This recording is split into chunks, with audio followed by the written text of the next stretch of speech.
This is not a partisan issue. We are going to fund Iron Dome. Unfortunately, because to a person, our Republican colleagues would have refused and said they would not vote for that resolution. And because, yes, there were a very, very few who said they wouldn't vote for it on our side, because all of you would not vote for it, and we had just a handful who would not vote, we could not pass it. And I stood on this floor and said we're going to bring an individual bill that I hope all of us will support. Now, obviously, all of us are not supporting it. There are some few who will not support this.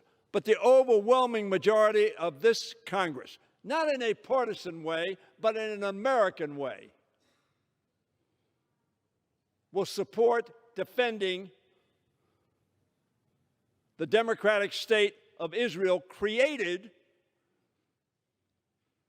by the United Nations of the world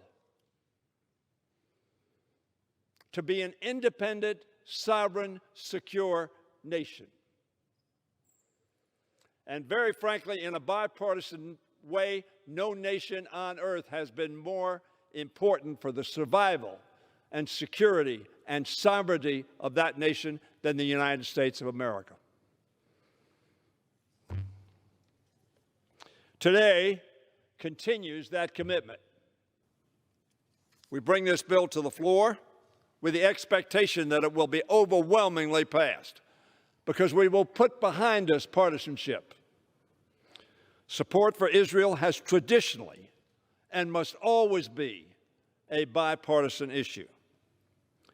That's because we overwhelmingly recognize the fundamental right of the Jewish people to live independently in their ancestral homeland and to do so in peace and in security. Since its founding, Israel has been under constant threat of attack from those who would deny its right to exist. As we continue to stand up for a two-state solution that achieves peace, security, and hope, and opportunity for both Israelis and Palestinians, we vigorously, strongly, unshakably stand for Israel's right to defend itself against terrorism. Make no mistake, Hamas and Hezbollah are terrorist organizations bent on murder and genocide, and of eliminating Israel from that map of which Mr. Deutsch talked. Supported by Iran, one of the most prolific supporters of terrorism in the world, and avowing not only the destruction of Israel, but also harm to America. In May, Hamas showed the world yet again why these terror organizations remain a threat to peace, to the future of both Israelis and Palestinians. The rocket attacks it launched from Gaza, a territory it rules with a draconian iron fist, sought to kill innocent Israeli citizens indiscriminately. Mr. Speaker, much of the reason why so many innocent Israeli lives were saved was because of something we have done here in Congress since 2010, which is to fund and support and jointly develop the deployment of the defensive anti-rocket system called Iron Dome. Iron Dome has saved countless lives since 2010, including during the conflict in May, protecting schools, hospitals, synagogues, and family homes.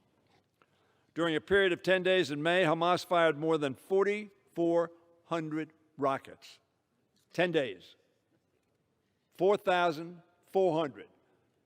Over 400 rockets a day fired into Israel. Iron Dome extraordinarily intercepted 90% of those rockets. That number, in just 10 days, was a dramatic escalation over the number of rockets fired at Israel by Hamas and Hezbollah over the previous 10 years. Hezbollah, by the way, and we all recognize this, is estimated by published reports, I don't have the classified reports, to have 130,000 rockets aimed at Israel from southern Lebanon. The number of interceptors Israel's need to deal with these escalating attacks is going up dramatically as well. I talked to Mr. Lapid just 2 days ago, and he said to me, Congressman, I really don't know. We know how many rockets they have. We just don't know how many they will send at one time. So that we need to make sure that there is sufficient supply, and the resupply after the rockets confronting the 4,400 rockets were used. Israel needed 2,400 interceptors for 10,000 rockets. The system needs to be replenished and strengthened. Why do we do that? Why do we ask the taxpayers of the United States of America to do that? We do it because we believe it's in their best interest. Yes, it's in Israel's interest. And yes, it's in the interest of Israelis. But it is in the security interest of the United States of America. And that's why we proudly stand up and support this funding and other funding that we give to Israel so that it can remain the democracy that honors human rights. Does everybody honor human rights every day? America, we can look in the mirror. Every country can do that. But Israel, unlike any other country in the Middle East, has a Supreme Court that says to the government, you cannot do that. This is the right thing to do. And then Israelis do it. A nation of laws, a nation of morals, a nation that's committed to the democratic process.